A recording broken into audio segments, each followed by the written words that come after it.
सभी टूरिस्ट आखिरकार पहलगाम पहुंच गए थे। वहां के नजारे देखकर सबकी आंखें चमक उठी। हर कोई खुशी से झूम रहा था, जैसे स्वर्ग ठीक उनकी आंखों के सामने हो। सभी बहुत खुश और उमंग से भरे थे। वाह गौरव, ये तो सपनों जैसा लग रहा है। चलो रील्स बनाते हैं, दुनिया को दिखाना है कि हम कहाँ पहुँचे हैं।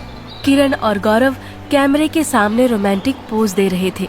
उनके चेहरे पर प्यार और खुशी साफ झलक रही थी। दूसरी ओर उनके दोस्तों का ग्रुप हंसी मजाक में मग्न था। हर ओर सिर्फ मस्ती का माहौल था, जैसे जिंदगी अपने सबसे खूबसूरत पल बिखेर रही हो। मैं उड़ना चाहता हूँ नैना, दौड़ना चाहता हूँ, गिरना भी चाहता हूँ, बस रुकना नहीं चाहता। कितना भी ट्राई करो बनी, कुछ ना कुछ तो छूटेगा ही। पास ही संजू अपने माता पिता के साथ बर्फ में खेल रहा था। उसकी हंसी गूंज रही थी। चारों ओर जैसे जिंदगी एक उत्सव बन गई थी। लेकिन इस खुशनुमा माहौल से दूर घने बर्फीले जंगल में चार परछाइयां तेजी से आगे बढ़ रही थी। उनके कदमों की आहट बर्फ के सन्नाटे को चीर रही थी। हम भी होली खेलेंगे, लेकिन इनके खून से। कश्मीर हमारा था, है और रहेगा। इंशाअल्लाह, इंशाअल्लाह, इंशाअल्लाह। चारों आतंकियों ने पहलगाम की ओर रुख किया। हथियार उनके हाथों में थे और चेहरों पर नफरत। चारों आतंकी अब उस जगह पर पहुंच चुके थे जहां सभी टूरिस्ट इकट्ठा थे।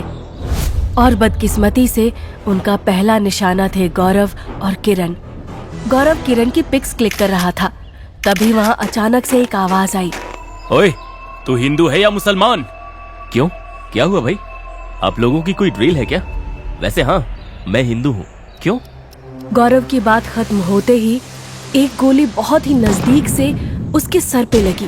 वो गिर पड़ा और मौके पर ही उसकी मौत हो गई। नहीं गौरव, क्यों मार दिया इसे? क्या बिगाड़ा था इसने तुम्हारा? मुझे भी मार दो, नहीं जीना मुझे, मार दो मुझे भी।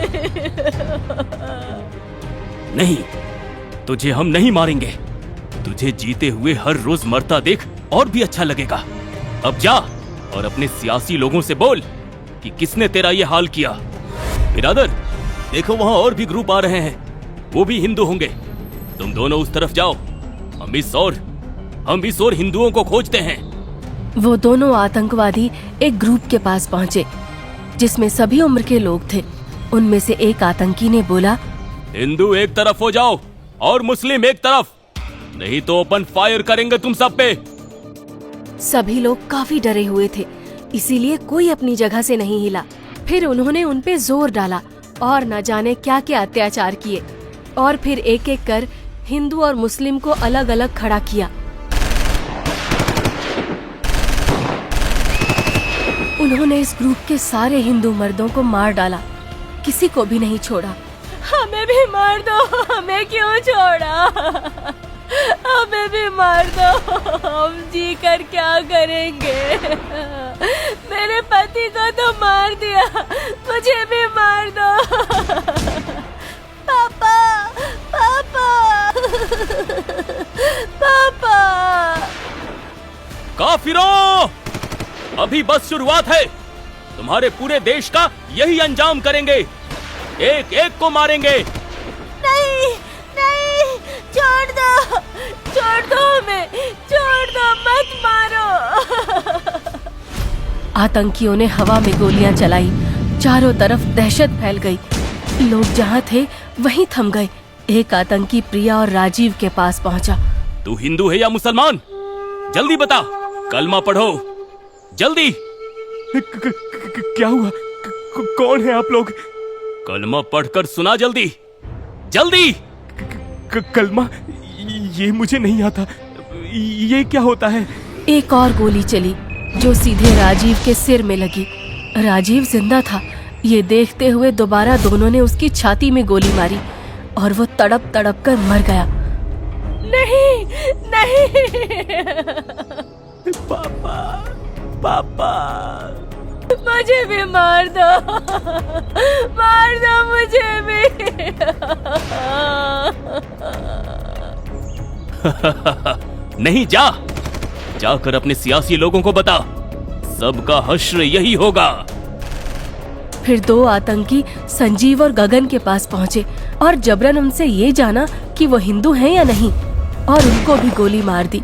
दोनों का शरीर वहीं गिर पड़ा, खामोश, बेजान। नहीं, छोड़ दो हमें, छोड़ दो हमें। हमने क्या बिगाड़ा है? इरफान, बचाओ हमें, प्लीज बचाओ। तुम लोगों के साथ ऐसा ही होना चाहिए। आतंकियों ने फिर से कुछ आदमियों पर बंदूकें तानी। तभी एक हमजा नाम का घोड़े वाला उन्हें बचाने के लिए आगे आया। खुदा के वास्ते रहम करो, ये तुम बहुत गलत कर रहे हो। हमजा ने बंदूक छीनने की कोशिश की, लेकिन गोली उसके सीने के आर पार हो गई। वो वहीं गिर पड़ा। आतंकी गोलियां चलाते हुए जंगल की ओर भाग गए। जमीन लाल हो चुकी थी और जन्नत कही जाने वाली जगह जहन्नुम बन चुकी थी। कुछ लोकल लोग दौड़े, बचे हुए लोगों को सहारा देने लगे। थोड़ी ही देर में भारतीय सेना भी मौके पर पहुंच गई। कोई डरने की जरूरत नहीं, अब आप सब सुरक्षित हैं। आप बिल्कुल फिक्र ना करें, आप सबको कुछ नहीं होगा। लेकिन प्रिया, किरण, लवली, संजू और चंचल सब डरे हुए थे। सेना के वर्दी वाले भी उन्हें किसी खतरे जैसे लग रहे थे। उनकी आंखों में अब भी बस वही खून खराबा घूम रहा था। उनकी आत्माएं कांप रही थी। नहीं, नहीं, प्लीज मेरे बच्चे को मत मारना। मेरे पति को तो मार दिया तुम लोगों ने। हम आतंकवादी नहीं, इंडियन आर्मी है, आपको बचाने आए हैं। चलिए। सेना ने तेजी से ऑपरेशन चलाया।